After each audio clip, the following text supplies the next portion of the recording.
Segundo a Bíblia, há mais de 2000 anos, realizou-se um dos acontecimentos mais misteriosos da história. Uma camponesa judia de 14 anos, chamada Maria, deu à luz a um menino. A mulher era virgem e seu filho, Jesus, seria reconhecido como o salvador de seu povo.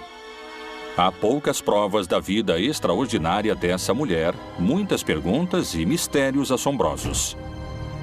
Como e por que há tão pouca informação e, no entanto, se fala tanto dela ao ponto de ser um dos pilares da Igreja Católica? Que enigmas se escondem na Bíblia sobre a Virgem Maria? A Virgem Maria é a mulher imaculada. A Igreja assegura a virgindade de Maria antes, durante e depois do parto. O Novo Testamento fala muito pouco sobre a mãe de Jesus, surpreendentemente pouco. A Maria que a instituição nos vende é uma Maria extraterrestre. Mulher, eis aí teu filho. Filho, eis aí a tua mãe. Maria é também a mãe de toda a humanidade. Nós vamos visitar a vida da Virgem Maria através de um achado arqueológico recente que apresenta um enigma inquietante. Trata-se de um segredo que esteve oculto durante mais de 1500 anos e poderia mudar a ideia que milhões de fiéis têm sobre a Virgem. Por que a Bíblia não descreve nada sobre a passagem da Sagrada Família pelo Egito? O que aconteceu naquelas terras? A Virgem Maria foi uma poderosa vidente ou bruxa? Ou foi simplesmente a mãe de Jesus? Maria, santa, feiticeira ou vidente?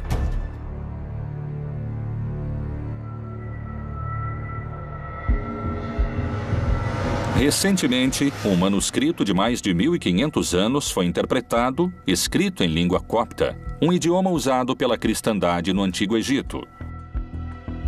É um feito que surpreendeu a comunidade científica, sobretudo pelo que sugere seu título: O Evangelho dos Oráculos de Maria. Através do Novo Texto, encontramos evidências de que Maria estava associada com práticas oraculares. Comunidades originárias ligadas justamente a práticas de cura, pois retomaram a figura de Maria e fizeram justamente esse escrito. A partir disso, a pergunta que surge é se Maria, em seu ministério, em sua vida, usou de práticas curativas. A Igreja Católica vem administrando de diferentes maneiras ao longo de sua história a aparição de figuras que dizem possuir poderes mágicos.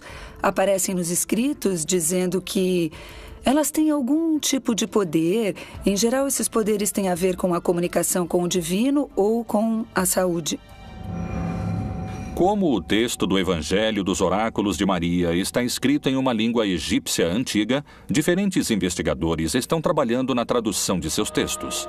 Embora a existência do livro tenha se revelado em 1984, recentemente conseguiu ser interpretado, e alguns especialistas apontam um seguidor de Maria como seu autor. A professora de religião da Universidade de Princeton, que tem o trabalho de estudar e traduzir o livro misterioso, tem sua versão. O texto foi escrito no século V ou VI da nossa era. É o Evangelho dos Oráculos de Maria, a mãe de Jesus. Maria recebeu as respostas que estão escritas nesses textos através do arcanjo Gabriel. Eu descobri que é um texto que ajuda a prever o futuro. É um livro que seria usado para definições. São 37 oráculos que podem ser utilizados, basicamente, por qualquer pessoa. Ele dizia assim: apresse-se, pois é chegado o tempo. Seu coração estará feliz. Siga adiante, porque a matéria está ligada a vocês através de Deus. Ele o preparará para um bom caminho e o salvará da aflição que o atinge. Se esses oráculos encontrados estão baseados no que transmitia a Virgem Maria, ela poderia ter tido poderes de vidente?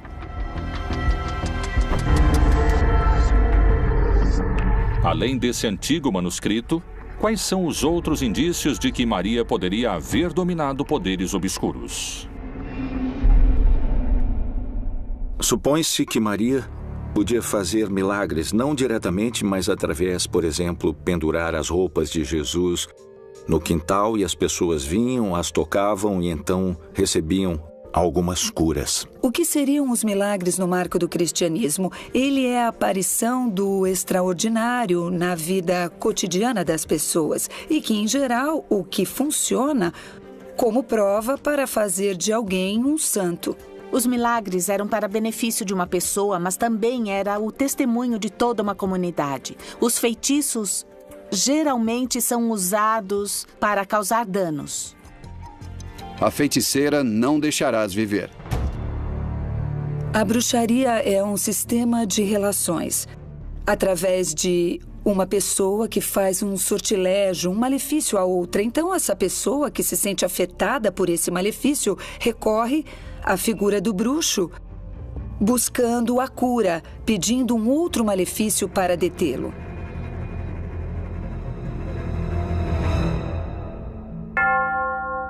Desde mais de 2000 anos, centenas de milagres são atribuídos à Virgem Maria em todo o mundo. Esses poderes podem ter relação com os de uma feiticeira? Talvez a resposta se encontre entre as virgens e bruxas mais famosas da história. Bodmin, Inglaterra, começo do século XIX. Joan White, uma das bruxas mais famosas da história. Diziam que ela era clarividente e que as pessoas recorriam a ela para adivinhar seu futuro e curar-se. Ela visitava um poço santo, pendurava os curativos de uma pessoa enferma nos galhos de uma árvore e assim ajudava em sua cura. Crê-se que no poço sagrado onde curava os enfermos, ela invocava os poderes da Virgem Maria. Na verdade, o Novo Testamento fala muito pouco da Mãe de Deus, surpreendentemente pouco. E às vezes, não de uma maneira, digamos, positiva, como a piedade cristã imagina, ou até como a piedade cristã crê. Por quais motivos a Bíblia fala tão pouco sobre a vida da Virgem? Será que Maria teria levado uma vida fora dos parâmetros da doutrina da Igreja? Qual é a relação e quais mistérios revelam os achados dos oráculos de Maria?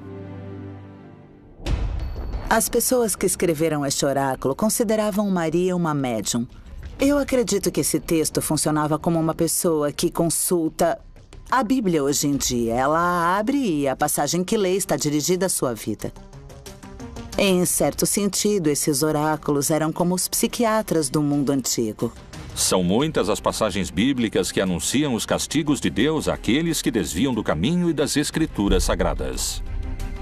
A leitura que se faz através desses personagens é uma leitura oficial. Chega a todos nós.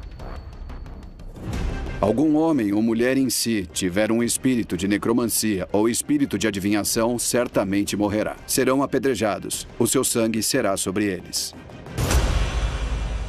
Na Bíblia, vamos encontrar personagens que estarão fora de toda a estrutura religiosa, que queriam se apresentar ou que se apresentavam dentro do povo. A bruxaria é incompatível com a fé em Deus a partir do ponto de vista bíblico, porque aquele que dá a saúde, se você usa de bruxaria para se curar, aquele que dá a saúde é Deus, embora existam médicos. Se se trata de conhecer o futuro, aquele que o revela é Deus.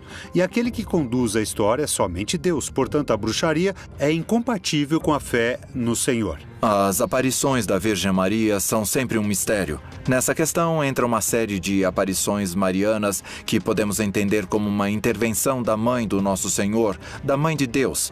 A Igreja tem muito cuidado quanto a reconhecer uma aparição, porque a charlatanice é muito fácil.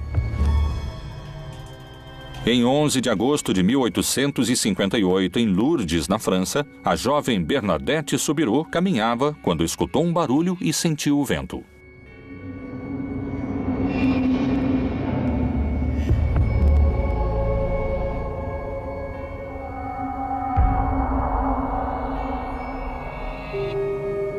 Era a Virgem. Assim foi registrado e autenticado pela Igreja. A mensagem de Lourdes é muito interessante porque é uma mensagem de saúde, é uma mensagem onde surge esse manancial de água que se converte no princípio de curas milagrosas. Hoje existem equipes de cientistas, de médicos, que quando acontecem curas extraordinárias, as estudam para determinar se se trata de um evento divino, de um milagre. Hoje ela poderia ser uma espiritualista, uma cartomante ou qualquer prática dessas. Não existem diferenças entre o milagre e a feitiçaria. O que importa é a mágica. Atualmente, a figura da Virgem transcende a de qualquer figura bíblica, especialmente em alguns países da América Latina, como o México, onde o Dia da Virgem é mais importante do que o próprio Natal. A Virgem de Guadalupe é talvez a aparição que esconde os maiores enigmas. Que poderes secretos existem por trás da Virgem Maria? A primeira aparição foi em um sábado, 9 de dezembro de 1531, quando São Juan Diego colocou diante do frei Juan de Zumárraga as rosas que levava em sua tilma. Ele deixa caírem as rosas que havia colhido no Monte Tepeyac e, bem, eis que se formou a imagem da Santa Maria de Guadalupe. Esta Virgem está cercada de mistérios que a ciência não pode explicar. Para muitos está ligada ao milagre, para outros à bruxaria. Será que a magia, a bruxaria e os milagres são eventos que respondem à mesma essência?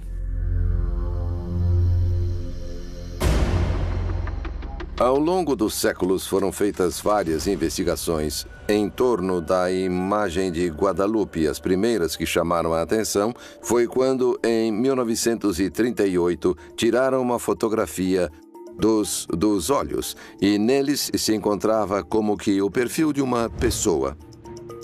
Trabalhando em uma importante empresa de processamento digital de imagens, o engenheiro José Asti Tosman realizou a digitalização de uma fotografia do rosto da Virgem de Guadalupe, tirada diretamente da tilma original. Ela revelaria o que é uma das descobertas mais incríveis. Em 1979, logo no início, me ocorreu utilizar o que eu estava empregando em meu trabalho. Eu estudava a imagem de Nossa Senhora. O processo que eu utilizei foi trabalhar com fotografias, digitalizá-las, ampliações, melhorias com filtros matemáticos e lá no centro estava, na pupila, estava a família. Eu creio que essa foi a mensagem que Nossa Senhora nos deixou. A Virgem de Guadalupe é adorada por milhões de fiéis ao redor do mundo que asseguram terem sido testemunhas de inúmeros milagres. Grandes multidões se reúnem todos os anos para pedirem e agradecerem. As curas que ali acontecem mantêm a esperança dos que se aproximam e dão à Virgem e aos seus poderes milagrosos um papel de protagonista na fé, até mesmo maior do que o de seu filho, Jesus.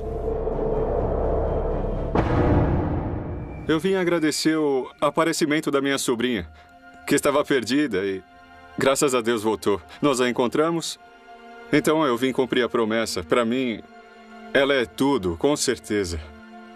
É como a mãe que a vida nos deu. Ela é algo muito importante. Meu problema é que há muitos anos eu não consegui engravidar. Então, eu pedi à Virgem que me desse esse milagre de engravidar. Essa é a minha filha. No dia 17 fará um mês e eu vim agradecer à Virgem por eu ser mãe.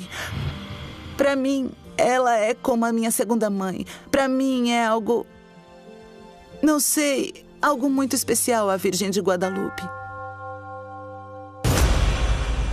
A Virgem de Guadalupe não foi a única aparição. Existem 28 visões da Virgem aprovadas pela Igreja Católica. Mas aparições espetaculares de mulheres ligadas à bruxaria também são narradas em escritos desde a antiguidade. Será que essas visões foram as mesmas? Existem evidências históricas de práticas ocultistas que remontam a mais de 30 mil anos. A magia, a feitiçaria e o contato com os poderes naturais se estenderam até tempos ancestrais, até o Antigo Egito. Quais são as provas de que Maria chegou até lá? Qual é a ligação misteriosa entre Ísis, a deusa do Egito Antigo, chamada Grande Bruxa, e a Virgem Maria?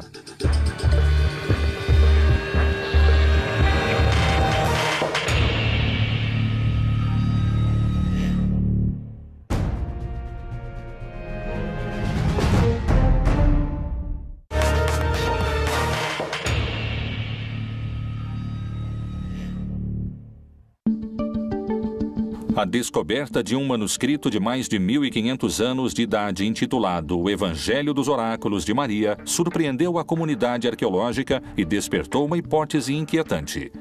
Será que Maria teria sido uma vidente? Existem antecedentes dessas práticas no Egito? Especialistas afirmam que esse texto misterioso foi usado lá. Já na Idade Média, se tentava identificar a Maria e até mesmo a Jesus como personagens que aprenderam com a sabedoria dos egípcios, especialmente dos magos, e que foram destas artes secretas que eles obtinham as fórmulas ou o poder para realizar os milagres. Será que a Virgem Maria teria chegado até essa região do Alto Egito? Ela aprendeu no Egito técnicas para dominar poderes misteriosos? Maria estava no lugar onde o manuscrito foi achado? Para revelar esses mistérios, é necessário seguir os passos da Sagrada Família até a terra dos faraós.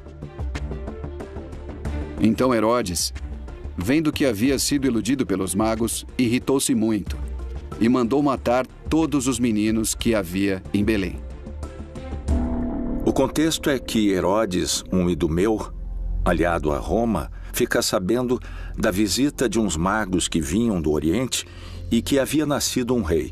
Ele pensa que é um rei terreno que vai tirá-lo de seu lugar. E então ele decide matar os meninos de uma aldeia que fica ao sul da Judéia e que se chama Belém. E tendo ele se retirado, eis que o anjo do Senhor apareceu a José num sonho, dizendo: Levanta-te e toma o menino e sua mãe, e foge para o Egito, e demora-te lá até que eu te diga, porque Herodes há de procurar o menino para o matar. Quando nós lemos as Escrituras Sagradas, com certeza ela nos diz que, para salvar o menino de Herodes, que pretendia matá-lo, a Sagrada Família foi para o Egito. No Egito, a feitiçaria ou as práticas mágicas ligadas aos sacerdotes, aos sábios, fazem parte da cultura milenar.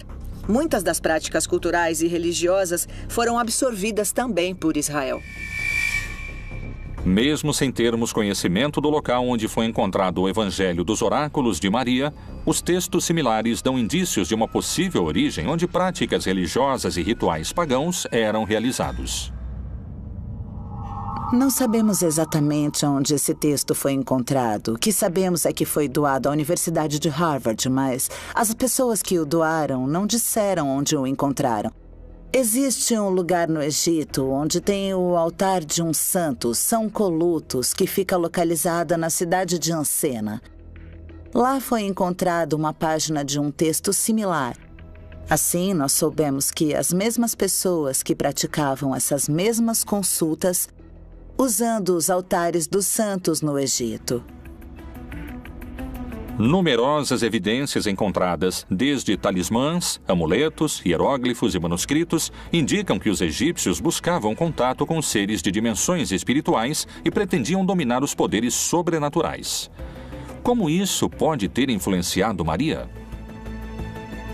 Todas essas sociedades que nós viríamos a chamar de Oriente Médio, com processos de expansão desses reinos que se transformaram em impérios e suas políticas de dividir as comunidades e realizar deportações, foram se formando comunidades desses grupos que começaram a ser, digamos, excluídos desse lugar geográfico onde habitavam e começaram a viver em outras zonas. Analisar sociedades antigas com os parâmetros de hoje às vezes pode ser um pouco complicado porque temos que nos situar no contexto. Nesse momento estamos situados nos primeiros séculos, do 1º ao 3º século da era cristã, onde o termo que se utilizava mais comumente era o termo mago, maga, que vinha do egípcio mag, que significa sacerdote. Então, são as pessoas ligadas a essas práticas sacerdotais e curativas na época que hoje as tipificamos como práticas de feitiçaria. Assim, Maria e sua família passaram de serem adorados por reis do Oriente a serem fugitivos perseguidos pela lei. Segundo o Evangelho extracanônico, a Sagrada Família partiu de Belém até Gaza, onde atualmente é o Parque de Zaranik, situado a 40 quilômetros a oeste de Al-Arish. Eles entraram no território egípcio pela parte mais setentrional do árido e duro deserto do Sinai. Nós temos registros do século VI a.C. de uma comunidade em Elefantina, composta praticamente por militares judeus, os quais haviam encontrado os papiros, os famosos papiros de Elefantina. Esses papiros nos revelaram como era o judaísmo na época. Em Elefantina havia um judaísmo sincrético, onde o templo era dedicado a Yahvé e também à deusa Anat.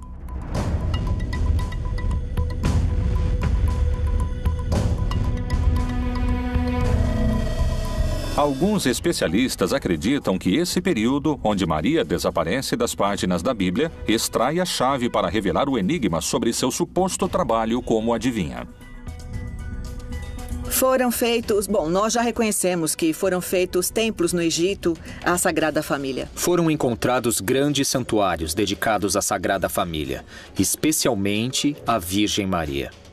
Por que Maria parece ter causado mais impacto no Egito do que o próprio Jesus? Foi por seus milagres ou feitiços, como os chamam os céticos?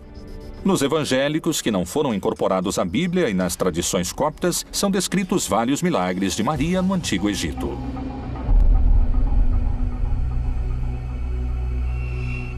Jesus também utilizava plantas medicinais para suas curas, possivelmente. Isso faz parte, poderíamos dizer, das práticas tradicionais, medicinais, nas quais as mulheres teriam um papel fundamental. Daí poderiam concluir que Maria também participou dessas práticas. Os especialistas que sustentam a ideia de que Maria dominou técnicas de ocultismo, além dos oráculos, descobriram outros indícios. A chave também se encontra no Antigo Egito. No texto bíblico, nós teremos Maria, que em alguns momentos é muito forte, pois foi um instrumento de Jesus, do Deus feito carne. E fora do texto bíblico, temos outra líder interessante, que é Ísis. Nós veremos imagens de Ísis muito similares às representações eventuais de Maria, como dando de mamar, ou tendo um bebê, o menino Jesus. É inconsciente, às vezes. É muito lento, é inconsciente a maneira na qual as deidades vão se sincretizando. Ela era a deusa da fertilidade, da agricultura ou de qualquer coisa que tivesse a ver com o cultivo da terra, em associação com Osíris, que era conhecida como a deusa da ressurreição. E aconteceu que, dizendo ele estas coisas, uma mulher dentre a multidão, levantando a voz, lhe disse: Bem-aventurado o ventre que te trouxe e os peitos em que mamaste. Essa figura de uma mãe virgem com um menino Deus é muito antiga. Na Mesopotâmia, ela apareceu 2000 anos antes de Cristo. Ela é a deusa Ishtar, que é virginizada para que nasça seu filho Tamos. Afrodite, todas as deusas que tinham a ver com o reino no céu, com uma mãe deusa, seriam identificadas como Maria. Mas a partir do século IV em diante, já seria muito difícil separar as ideias genuinamente cristãs desta mistura com personagens do mundo pagão. E no inconsciente coletivo, na memória dos povos, sempre irão conectar as mulheres com a possibilidade de dar vida. Ou seja, porque tem um bebê em seu ventre, dão vida, mas também isso vai conectá-las ao momento da ressurreição. Depois de vários séculos de transição, desde a adoração a Ísis, ao culto a Maria e ao cristianismo, a veneração à deusa egípcia desapareceu. No entanto, a igreja cristã teria que enfrentar expressões de culto pagão que ameaçavam suas doutrinas. Qual será a verdadeira razão que levou a Inquisição à caça às bruxas? Por acaso a perseguição seria porque seus poderes competiam com os de Maria?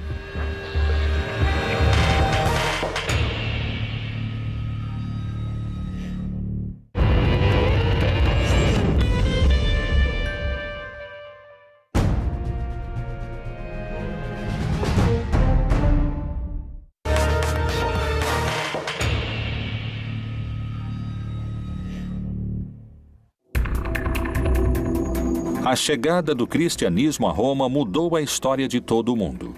A igreja recém-nascida se encontrou com as crenças chamadas pagãs e foi produzido um choque sem precedentes.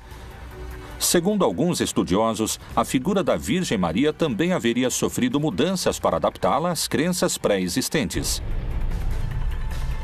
O que foi escondido sobre a verdadeira Virgem Maria? Posteriormente, o Império condenou como bruxarias as mesmas atividades que transformaram Maria na mulher mais venerada pelo novo cristianismo romano? A personagem de Maria, por muito tempo, foi considerada perigosa. Para algumas linhas da igreja, Maria tinha que ser uma personagem, deveria ser levada em conta e também tinha que ser adorada. Mas existem algumas linhas que vão dizer, não, ela não tem que ser adorada, simplesmente tem que ser reconhecida como uma mulher importante para o nascimento de Jesus. As primeiras condenações de bruxos e bruxas aconteceram no século XIII, com o surgimento da Inquisição, cuja atividade principal não era contra a bruxaria, mas sim contra a heresia. A feitiçaria sempre havia sido considerada como um perigo de ordem política, e não tanto como uma questão religiosa. E era sempre individual, não havia um complô. Nós vamos encontrar a ideia da reunião, no sábado. Uma ideia de complô contra o cristianismo muda completamente a dimensão de que se tem da feitiçaria. É a primeira heresia institucionalizada contra Deus e a favor do diabo. O Papa Inocêncio VIII encomendou a 2 frades dominicanos um documento que é um guia. É a verdadeira autoridade que identifica, condena e extermina as pessoas consideradas bruxas ou hereges. A Inquisição foi utilizada para ir contra todos e todas, e não havia poder humano ou divino que a detivesse. E todo aquele que fosse relacionado com alguns atos que eles consideravam fora da religião, eram imediatamente condenados. Então eles iam contra essas mulheres até levá-las à fogueira. Qual era o motivo que levava essas bruxas a serem perseguidas pela igreja? Será que as feiticeiras haviam tomado Maria como inspiração? Quando se vinculava a Maria durante o tempo da Inquisição, se vinculava a mulheres que seriam chamadas de bruxas. Mas eram essas mulheres que se atreviam a ler além do que a igreja permitia. Então, é claro, a igreja começou a dizer que elas eram bruxas. Se atreviam a ter outro tipo de conhecimento que não era conveniente. A devoção à Virgem Maria na época da Inquisição era um sinal do mal. Realmente, os inquisidores reformaram uma estátua da Virgem Maria, introduzindo elementos perfurantes para colocar a vítima em seu interior e que era perfurada no momento em que a estátua era fechada. Assim, qualquer tipo de culto relacionado ao paganismo e às forças ocultas começou a ser perseguido e castigado. Por volta de 1450, começou na Europa uma caça às bruxas, comandada principalmente pela Igreja Católica. Ela aconteceu até 1750, condenou e sentenciou por volta de 100 mil pessoas, das quais a imensa maioria eram mulheres. A caça às bruxas é um acontecimento histórico que, na realidade, é uma verdadeira histeria coletiva. Todos aqueles que estão fora do meu marco teológico são bruxos ou são bruxas, ou são adivinhos ou são adivinhas, mas eles poderiam pensar que eram simplesmente outras maneiras de ver uma questão espiritual. As bruxas são mulheres transgressoras que interrompem e transgridem o que, aos olhos dos perseguidores ou dos homens, eram consideradas que fugiam às regras. Que práticas diferenciavam as bruxas das mulheres? Seus poderes supunham um perigo para a Igreja Católica? Muitas das que eram acusadas de bruxas eram parteiras. Algumas até foram mais aceitas, por um lado, da igreja, mas, por outro lado, a medicina moderna começava a se apropriar desses espaços e a desapropriar essas mulheres. Uma das questões simbólicas que eram vistas e que, quando eram acusadas de bruxas, estavam contra a sociedade. Tinham rituais estranhos. As práticas que se davam nas reuniões, nos rituais, que são práticas sexuais infanticidas, orgiásticas, que tinham, digamos, como única finalidade legitimar essa união que tinha com Satanás. Mas o corpo não é para a fornicação, senão para o Senhor e o Senhor para o corpo. O Martelo das Bruxas é um documento, uma obra literária, que é tomada como um guia e que concede toda a autoridade para identificar, condenar e exterminar aqueles que praticam a bruxaria.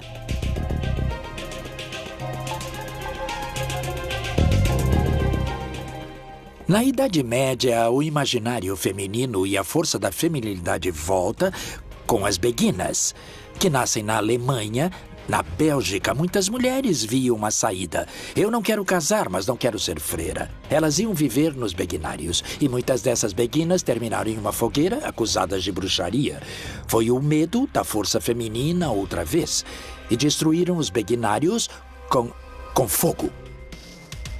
As ideias que relacionavam Maria com a deusa Ísis e com a magia pareciam ficar para trás. No entanto, segundo afirmam esses especialistas, a Idade Média foi uma época de controvérsia e discussão sobre outro aspecto da vida de Maria, o sexo. A Maria é venerada como uma mãe, e uma mãe muito especial, uma mãe que não pecou, que concebeu sem pecar, porque a Igreja continuava considerando que mesmo o ato sexual para a concepção era algo pecaminoso. É daí que vieram, por exemplo, os lençóis com furos para que não vissem os corpos, a malícia, que significava a nudez da mulher, não a do homem. Parece que a maldade estava encarnada na mulher. As mudanças físicas próprias de uma mulher já são uma alteração no corpo. Então isso para eles era um efeito demoníaco, que a elas se atribuía o fato de terem esses poderes demoníacos. Por isso é que eram torturadas e queimadas. Tamar, tua nora adulterou, e eis que está grávida do adultério. Então disse Judá: tirai-a fora, para que seja queimada. Eu creio que Maria é Maria e tem o lugar que tem porque não é uma mulher. É uma mãe, não é uma mulher. A Virgem Maria é o protótipo da mãe, é a mulher imaculada, ou seja, sem mancha. Nela não há pecado, porque também está associada à sua maternidade e à sua obediência. Maria é virgem, enquanto que a bruxa pratica sexo selvagem. Maria se entrega ao Espírito Santo, a bruxa se entrega ao demônio. Maria concebeu o Filho de Deus, enquanto que a bruxa concebe rãs e monstros. Segundo vários especialistas, para afastar a Virgem Maria de qualquer ideia ligada à magia e ao paganismo, a Igreja construiu sua imagem como o oposto das mulheres perseguidas. Enquanto muitas delas eram acusadas de práticas sexuais, Maria era vista como o contrário, virgem e com um único filho concebido por Deus. Se a virgindade era tão importante, o que aconteceria se Maria não tivesse sido virgem? A virgindade de Maria tem sido motivo de controvérsia durante séculos. Existem provas que indiquem o contrário? Há evidências de outros filhos?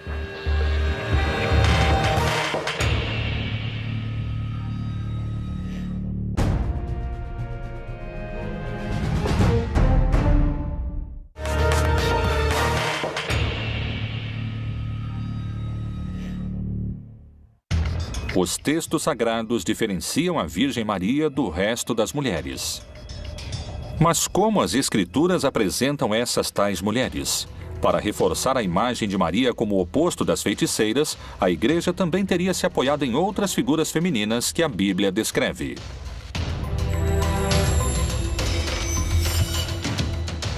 A Bíblia é extraordinariamente misógina. Com certeza, alguém que tem um pensamento aberto a respeito da mulher não pode aceitar o conteúdo da Bíblia nesse sentido. A Bíblia repudia a mulher desde Eva em diante. É até linguístico. Eva é o contrário de ave, que é sagrado. Essa visão da mulher foi se reproduzindo e crescendo e que já vinha de todas as mulheres más da Bíblia, que é uma visão tremendamente machista. De um Deus muito inclemente, por outro lado. Eva, como um protótipo da humanidade, acaba associada como pecadora que se deixou seduzir pela serpente, que é associada com o demônio, com Satanás. E por ela se diz que foi introduzido o pecado e a morte e a dor da mulher ao dar à luz. E disse a mulher: multiplicarei grandemente a tua dor e a tua conceição. Com dor darás à luz filhos, e o teu desejo será para o teu marido, e ele te dominará. Adão e Eva pecam. Adão e Eva se separam do plano original de Deus, enquanto que Maria é virgem, é fiel. Maria Madalena é uma mulher que aparece nos 4 evangelhos, nos momentos mais importantes da vida de Jesus.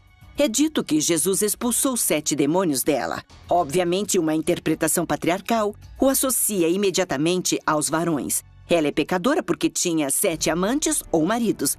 Agora, como também é representada Maria Madalena na iconografia?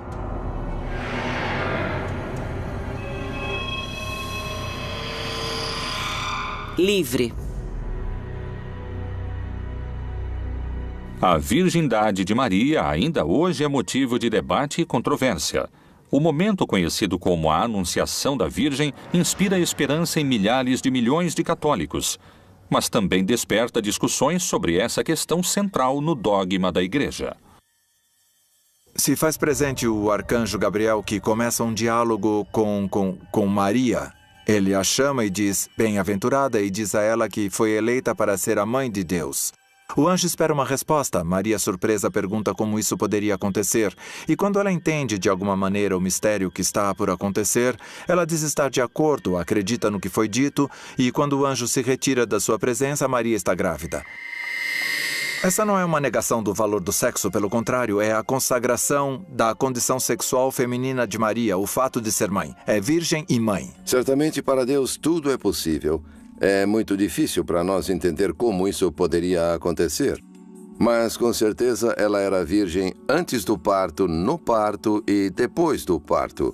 Esse é o dogma, é nisso que cremos. O mesmo Senhor vos dará um sinal. Eis que a virgem conceberá e dará à luz um filho.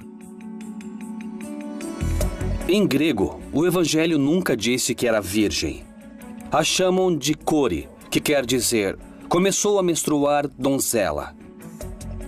A donzela era uma adolescente, não necessariamente uma virgem, muito menos nessa época, onde aos 12, 13, 14 anos no máximo, já estavam vivendo a metade de suas vidas. Por que hoje em dia ainda é tão importante a imagem de uma mãe virgem? Sempre vão pensar que a mulher tem que ser absolutamente pura e santa e divina. E falar que a própria mãe de Jesus não tivera mais filhos e que se conservou virgem, mesmo depois do nascimento de Jesus, foi um grande tema e também uma grande discussão teológica. Jesus foi se transformando nos arquétipos religiosos da época. E para isso é preciso fazer de Maria a mamãe, seguindo os arquétipos religiosos da época. Ou seja, na época, para dizer que alguém teve uma inspiração divina, tinha que dizer que era um filho ou uma filha da divindade com alguém humano. E por que uma virgem? Não pela pureza. Isso seria inventado 5, 6 séculos depois de Cristo. E sim pela autonomia da mulher. Um Deus não pode nascer de uma subjugada. Um Deus não pode nascer de uma submetida. Um Deus tem que nascer de uma virgem independente.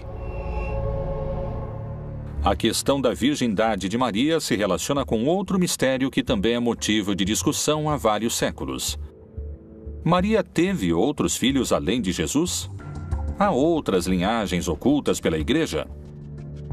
Vamos observar que nos evangelhos se fala de outros irmãos de Jesus e que certamente Maria teve outros filhos. A Igreja trata de ignorar isso por um princípio de dogma. Esse dogma sempre trata Maria como virgem, pretendendo elevar um pouco a condição de Maria a uma situação de destaque, quase que espiritual. E ele, ainda falando para a multidão, eis que estavam fora sua mãe e seus irmãos, pretendendo falar. Essas expressões deram brecha para que alguns digam que Maria tenha tido mais filhos. Nós temos que ver que o texto bíblico, quando quer falar de filhos, diz filho de, ou nascido de, ou gerado por. E a expressão filho de Maria não aparece nunca no texto sagrado.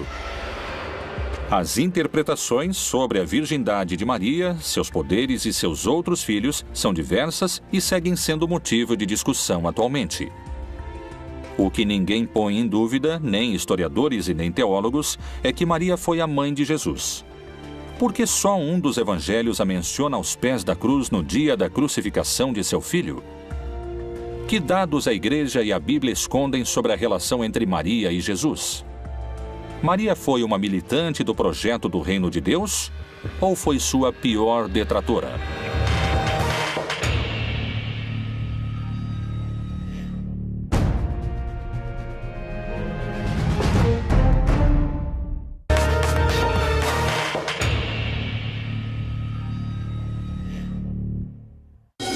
A virgindade de Maria, sua vida sexual e seus outros filhos, além de Jesus, são sujeitos à interpretação e à fé de cada indivíduo. A Bíblia conta muito pouco sobre esse tema, como é pouca também as informações que se encontram nos textos sagrados sobre sua relação com Jesus.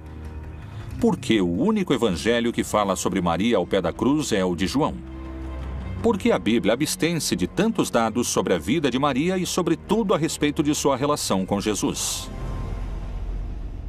E junto à cruz de Jesus estava sua mãe, e a irmã de sua mãe, Maria, mulher de Clopas, e Maria Madalena. Entre Jesus e Maria havia um problema de entendimento.